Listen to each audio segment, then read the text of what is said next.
Thy kingdom come, thy will be done. It's impossible to overstate, to exaggerate the life-transforming power of the Lord's Prayer. It's a prayer that's reassuring enough to be on the lips of the dying, and yet dangerous enough to be banned in cinemas. It's famous enough to be spoken each day by billions in thousands of languages, and yet it's intimate enough to draw us ever closer into friendship with Jesus Christ. It's simple enough to be memorized by small children, and yet profound enough to sustain a whole lifetime of prayer. When we pray this prayer, committed to Jesus Christ, there is no exaggerating, there's no imagining the new ways in which God can use us to his glory.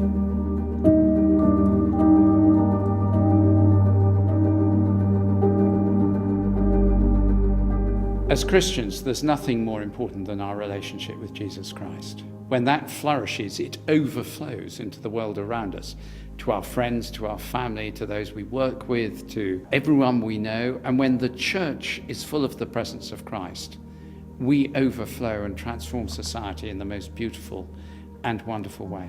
That overflowing starts with our prayer lives, individually and together as we pray and meet with Christ in prayer.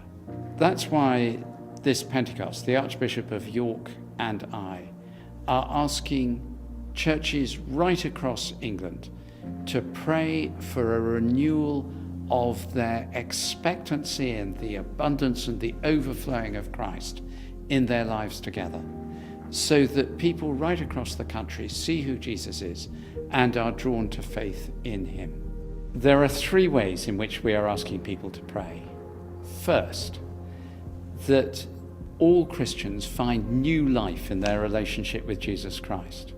The joy that Christ brings us, the comfort in sorrow, the abundance of joy at good times, should be renewed in every Christian in their own personal faith and discipleship.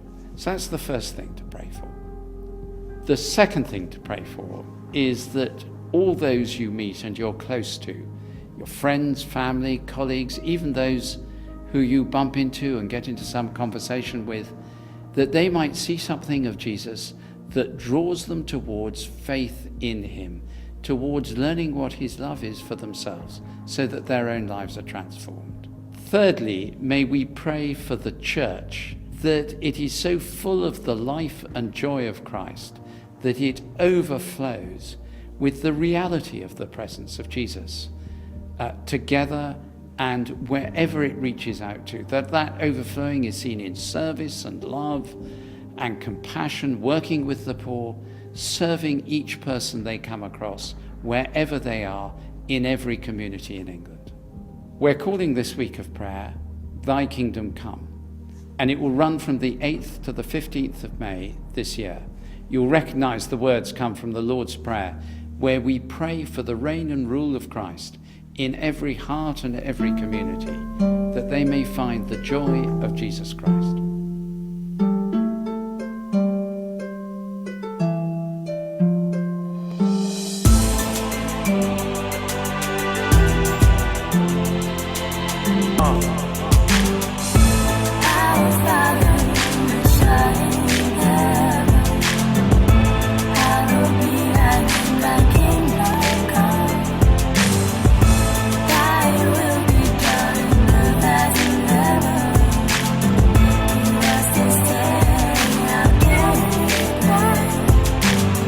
Dear Lord, show me what I'm living for.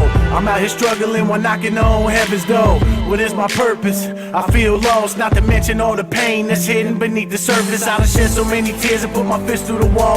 Let my anger get the best of me, I stumble and fall. It's like I'm living, but the people ain't paying no attention. They just looking at me funny when your name gets mentioned. Know the enemy's a liar, he's all on my back, steady trying to make me doubt where my faith is really at. I just shake him off, and I get back in the word. Gotta feed my spirit daily, cause this life is absurd. We got kids going hungry, pants fiending for the next high, needles in their arms just waiting to die. I'ma pray for the world, cause I can tell that it's lost. Do my best to show love and just point them to the cross. Forgive us our debts.